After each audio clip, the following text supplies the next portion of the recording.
السلام علیکم ګرانو مینوالو، هیله لرم چې ټول به راته روغ او جوړ وئ او د صحت کلي به مو پورتن وي.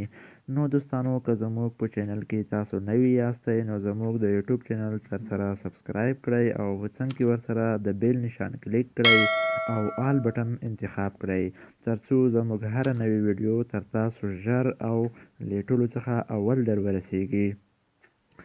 نو نن درته په ډیر زیات خوندوره ویډیو کې حاضر شوی یم چې موږ څنګه کولی شو چې بغیر د کوم اپلیکیشن څخه په خپل موبایل کې دوه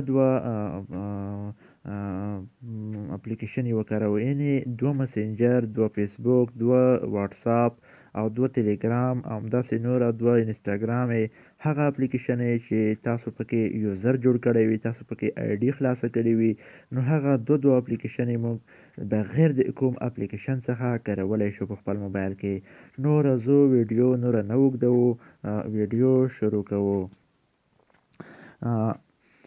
لومړی به تاسو راشئ، لومړی زه غواړم چې خپل دوهم فیسبوک په خپل موبایل کې راولم.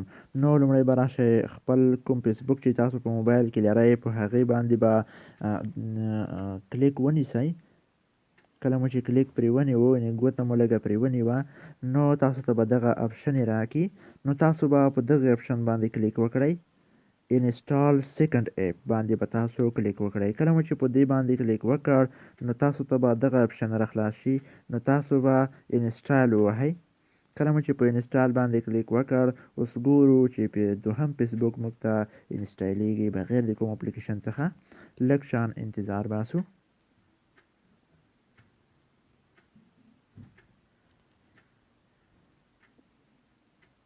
اوس ګورو چې موږ ته دوهم بالکل دغه دی.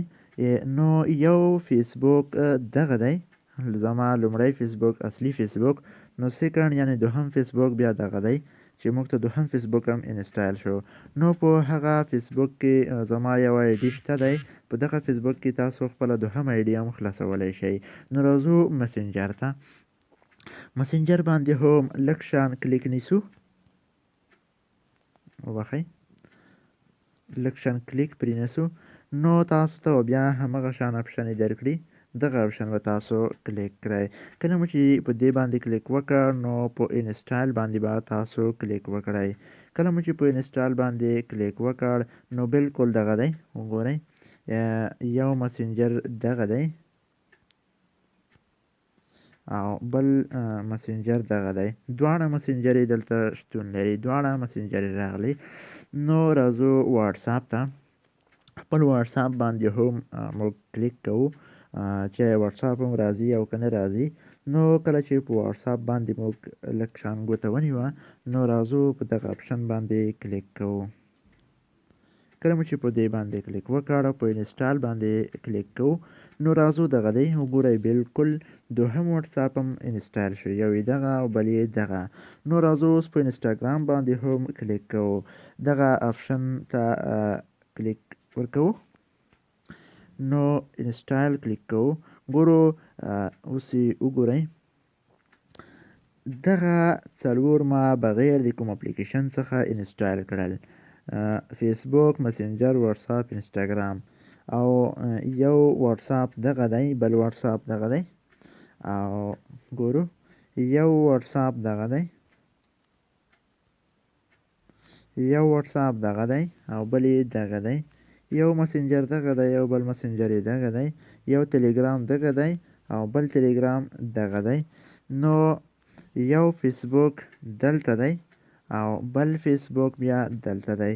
نو دا وه بغیر د کوم اپلیکیشن څخه په خپل موبایل کې د دوه فیسبوکونو، دوه مسنجر، دوه واټساپ، دوه ټلیګرام، دوه انسټاګرام په هغه کوم اپلیکیشن چې تاسو غواړئ چې انسټال کړئ، خو هغه اپلیکیشن دوهم ځل انسټالیږي بغیر د کوم اپلیکیشن څخه په خپل موبایل کې. هغه اپلیکیشن انسټالیږي چې تاسو پکې یوزر خلاص کړی وي، تاسو پکې آی ډي خلاصه کړې وي، یعنې تاسو پکې یوزر جوړ کړی هم وي او آی ډي مو هم پکې جوړه کړې وي، هغه انسټالیږي. نوره کوم اپلیکیشن یې داسې نه انسټالیږي. نو دا وه تر ټولو خوندوره طریقه. که ویډیو مو خوښه شوې وي، ویډیو در سره لایک کړئ او له نورو ملګرو سره یې هم شریکه کړئ. د خدای په امان.